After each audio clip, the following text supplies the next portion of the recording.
We looked at 3 of Michael Crichton's best works, and it got me thinking about some of the other heavy-hitting sci-fi writers out there. One of the best, who also happens to have quite a few adaptations to his name, is Philip K. Dick. If you aren't a big reader, then the titles We Can Remember It For You Wholesale and Do Androids Dream of Electric Sheep may not ring a bell, but I'm sure that Total Recall and Blade Runner are right up this audience's alley. So let's take a look at one of the biggest action movies of 1990 and its source material and unpack Total Recall. No, not the remake. Never the remake for that one. Pull that tracker out of your nostril as we find out what happened to this adaptation. You are not you. You're me. No shit.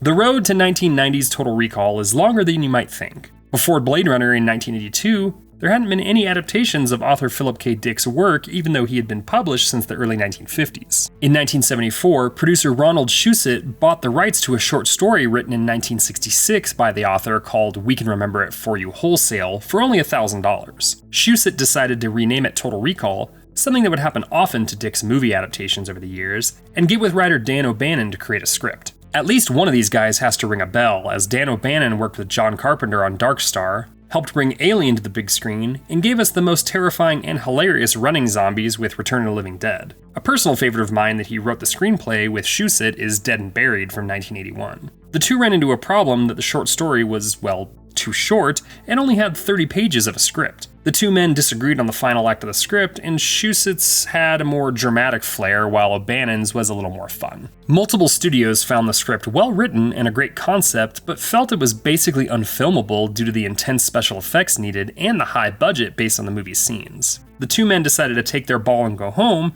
and instead helped make one of the greatest sci-fi horror films of all time in Alien, which gave them a reputation and a bit of swagger. Disney, of all places, gave Shusett a development deal, and he really started pushing for the Total Recall project, which was originally given a $20 million budget. Again, third act problems, or at least how to make it work, reared its ugly head, and the film was stalled again before being sold to Dino De Laurentiis in 1982. Dino didn't mess around and immediately started pre-production, with his first task being to find a director. He looked at stuntman director Richard Rush, Cujo director Louis Teague, the man who brought us Razorback, Russell Mulcahy, and Fred Shepis, who did Roxanne with Steve Martin. Who he settled on would be needs no background or introduction David Cronenberg, who would write a dozen drafts over the next year and be at odds with Shusett and the production company. The actors looked at for Quaid would be Richard Dreyfuss, William Hurt, Christopher Reeve, Jeff Bridges, Blade Runner reunion Harrison Ford, and Patrick Swayze before the movie had to be shut down again due to bankruptcy at the studio.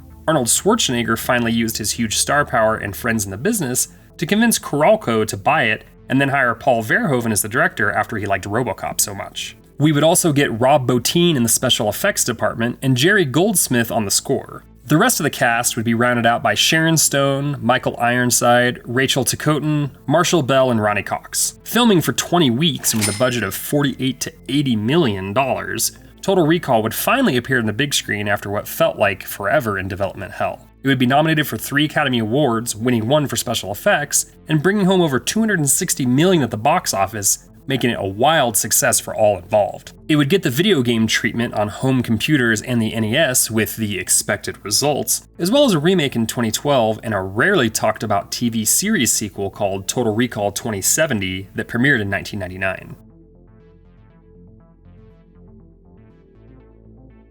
We Can Remember It For You Wholesale is a short story written by Philip K. Dick that was published in the Magazine of Fantasy and Science Fiction in April of 1966. This was far from his first story, as he began writing early and was first published in 1952. Born of the twin sister Jane in December of 1928, Philip was affected for the rest of his life by the death of his sister just 6 weeks after their birth, and he moved around a bit from San Francisco to Reno to Washington, D.C. He would end up going to high school and college in the Berkeley area while taking classes in history, philosophy, psychology, and zoology. He would befriend a couple of famous poets who would help him develop his ideas for our Martian language because Dick was interested in both writing and science fiction. He would eventually drop out due to massive problems with anxiety, but would have enough beliefs and love of stories to begin his career in writing. Dick would sell his first short story called Roog, but unfortunately most of his works would go unrecognized during his lifetime, and he wouldn't make much money off of his stories. He published frequently and won awards, but was so unhappy and abused drugs for so long that he even attempted to take his own life after a woman he loved ended their relationship.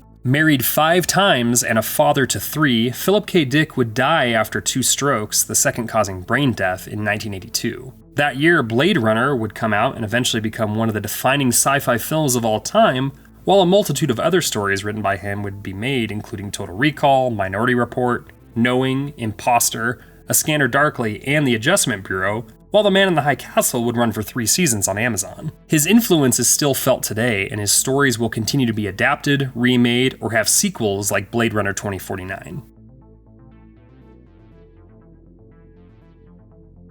A man by the name of Douglas lives a relatively mundane life and dreams of going to Mars, which is far too expensive for him to afford. He decides to go to a company called Recall, which specializes in implanting fake memories in their clients to give the illusion of fun adventures. Douglas chooses a memory of being a spy, and at first everything goes fine until Recall finds out that he actually did something similar to what is being implanted inside of him. They erase his memories of coming to their business, but when he gets home, he is approached by men who know that he knows, and he's forced to escape his home while figuring out what he really did and who he really is. Before we continue with our video, here's a reminder to click the Store tab on any of our Joblo channels and browse our collection of the latest and freshest designs in our merch store. Go get you some.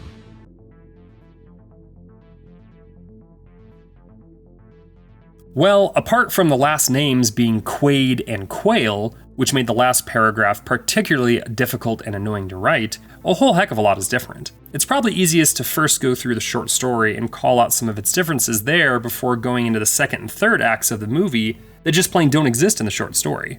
Doug, who I'll continue to call that so I don't have to keep changing between the last names, is a construction worker in the film and a mid-level business dude in the story. When he goes to Recall and they screw it up, he remembers and realizes it in the cab on the way home before getting a full refund in the book, whereas the film has him have a major freakout in the office. When Doug gets home, he has artifacts and trinkets from his journey that are similar to the ones that are supposed to be planted by Recall, and a couple of soldiers show up after being able to read his mind. When Movie Doug exits the Recall Center, he's attacked in an alley where they just flat out try to kill him. Story Doug escapes, but eventually talks his way back into the Recall Center, where the agency agrees to erase everything and implant new memories. In the second plot twist of the story, the twist of him saving the world is implanted, but again, it's the real thing that happened and messes with the process. The company decides to leave him alone as he saved the world, and if he dies, the aliens he saved the world from will return in full force. The similarities between story and film end when Doug gets back to his apartment. Instead of a peaceful resolution, it turns out that Doug's wife, played by Sharon Stone, is an agent assigned to effectively babysit him, and a whole team is sent to kill him.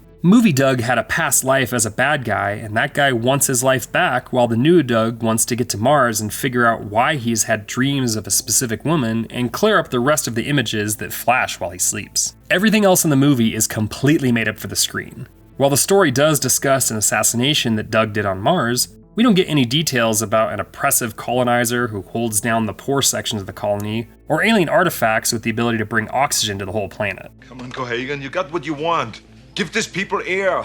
There are no big action sequences or villains like Cohagen or Richter. There's no love interest besides Doug's wife, or any other side characters like the mutants or cab driver. The multiple screenwriters, hell, there was something like 20 drafts of the thing, took the concept and ran with an expansion that is ultimately wildly different and yet somehow very familiar, just like the recall memories the characters receive.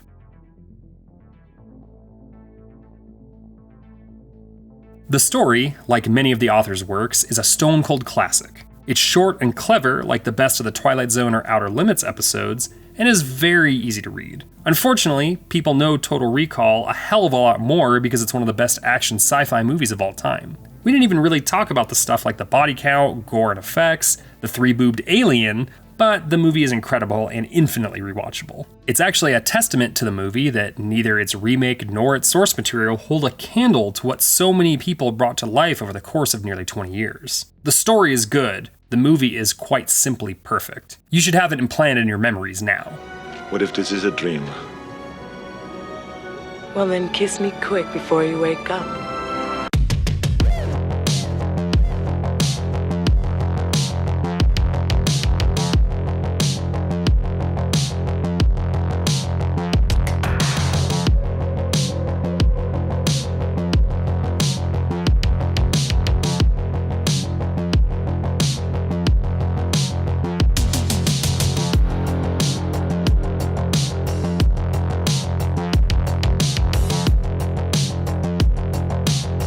Thank you for clicking on our video, everybody. If you like what you saw here, please make sure you like the video and subscribe and share with your friends who like this sort of content. Joblo was created by movie fans for movie fans, and we appreciate your support.